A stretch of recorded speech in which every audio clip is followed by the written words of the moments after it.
What is up guys? It's another day and another vlog.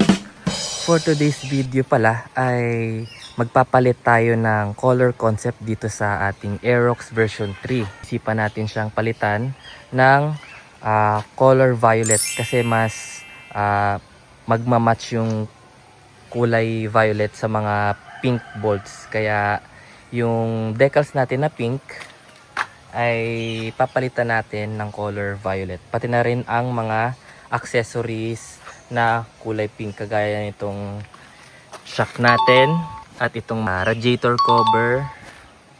So yun lang naman. Bali ito pala yung mga piyesang ikakabit natin guys. So ito ang brand niya ay Boomerang seat na shock at saka Boomerang seat din na radiator cover na kulay violet. So mga violet na rin yung kulay ng mga accessory na ikakabit natin at para mas mag-match siya dun sa pink bolts natin. So ipapakita ko itong itsura nito. So ito siya, napakaganda. So yun nga, Boom X ang brand niya, pati itong radiator cover puro violet na sila. Ito. Pero as is pa rin na pink bolts ang ating mga ikakabit doon. At itong decals ay syempre violet na rin para mag-match talaga siya doon sa mga accessory na ikakabit natin. So ito siya guys. Yan.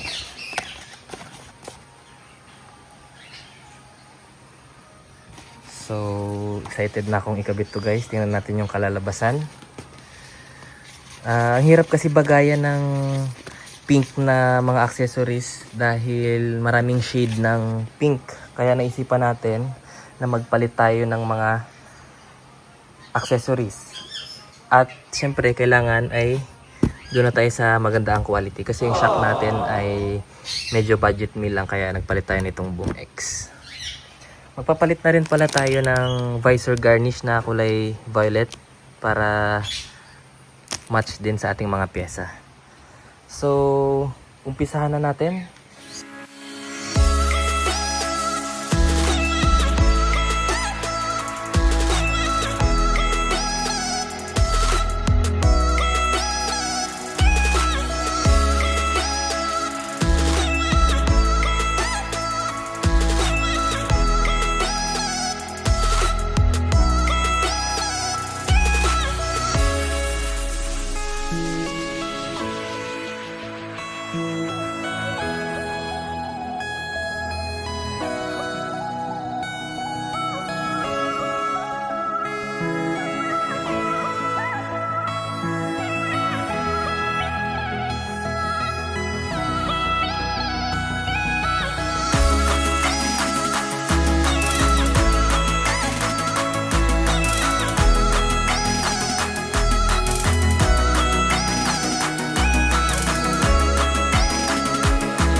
Naikabit na natin yung violet na decals para dito sa ating Aerox version 3. At bagay na bagay naman siya kahit sa color pink. Pero mas babagay yan pag napalitan na natin yung ibang mga accessories niya. Bali ang isusunod nating accessory na ikakabit ay yung garnish dito na kulay violet din. At isusunod na rin natin yung radiator cover. So bilisan na natin para hindi na tayo tumagal at makita na natin yung resulta.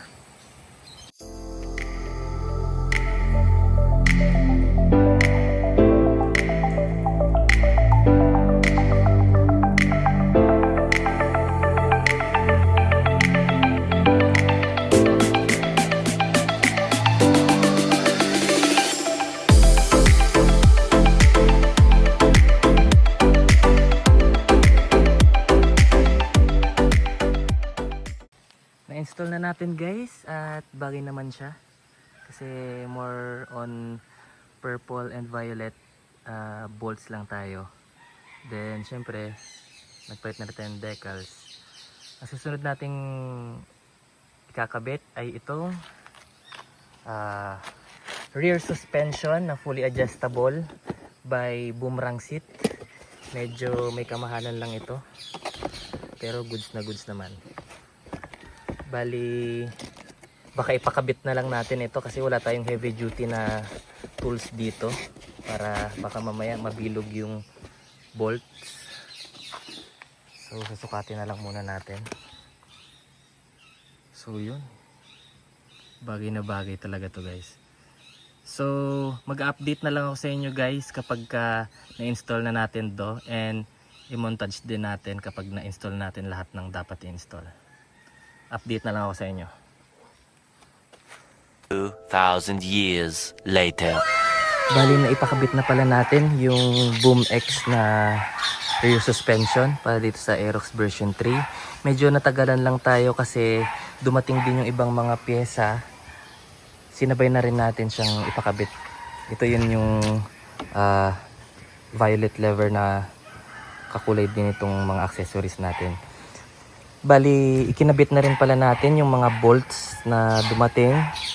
Bali, kukumplituhin kasi natin ng titanium GR5 bolts itong Aerox V3. So, pati itong mga maliliit na bolt na ito ay nilagyan na rin natin. Pati itong sa side mirror, magkabilaan. So medyo madugo pala ang price talaga ng titanium GR5 bolts. Hanggang dyan. So bumagay talaga yung kulay nitong Boom X na violet mags dito sa ating violet decals.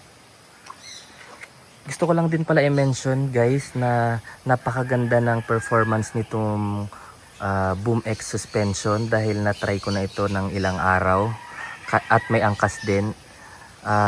Sobrang lambot pero hindi siya sumasagad. Maganda talaga yung play niya. Stock setting pa lang ito. By the way, fully adjustable pala itong Boom X na ito. Pwede nyong i-adjust yung kanyang damping, rebound, saka yung preload. Depende sa preference nyo. So kung mapapansin nyo ay inuumpisahan na nating kumpletuhin ang mga bolts. Kasama na dyan yung swing arm pipe dito sa radiator. Unti-untiin lang natin dahil medyo masakit sa bulsa. Ang price pala nitong Boom X suspension na to ay nasa 8,500 pataas. Depende sa seller, pero ako na bili natin ito ng 8,500 pesos sa Shopee. So na-order ko to dun sa shop ni Savory. So kung gusto nyo, i-search nyo lang yung Savory Motor Parts. Basta hanapin nyo lang yung Savory na shop, then dun nyo i-order. So bagay na bagay talaga ang decals. Unti-untiin lang natin yung mga pyesa nito. Ang susunod natin na i-upgrade dito baka mags na violet din ang kulay. So that's all for today's video guys. Bago tayo magtapos ay i-montage muna natin ito.